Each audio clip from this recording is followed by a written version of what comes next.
Ang intense ng mga kaganapan ngayon sa abot kamay na pangarap sapagkat guguho ang mundo ni Doc Robert nang malaman niya kung sino ang tumulak sa ama niyang si Don Pepe. Dito nga ay makakakuha ng ebidensya si Police Officer Gonzaga sa CCTV tungkol sa nangyari kay Don Pepe at agad niya nga itong ipapakita kay Doc Robert. Samantala ay napakahusay nga naman talaga ni Don Pepe umacting dahil sa pinaglolo ko lang pala niya itong si Zoe na hindi siya nito idadamay at pati na din ang ina nitong si Moira sa pagsumbong niya sa mga pulis. Dahil pagkalabas nga ni Zoe ng kotse dahil sa tinawagan siya ni Moira, ay agad namang tatawagan ni Don Pepe si Giselle para sabihin na kinidnap daw siya nila Moira at Zoe kasama si Balahadja. Ngunit wala namang kaalam-alam si Don Pepe na nasa tabi na pala niya si Zoe at tahimik na nakikinig sa mga sinasabi niya sa cellphone niya.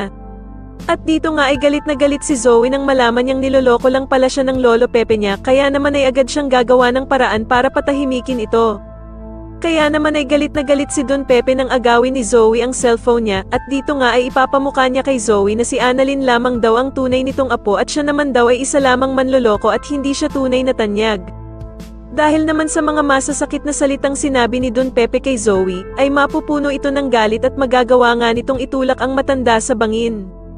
Agad namang mahuhulog si Don Pepe sa bangin at dito nga ay biglang matatauhan si Zoe sa kanyang nagawa kaya naman ay mag-iiyak ito.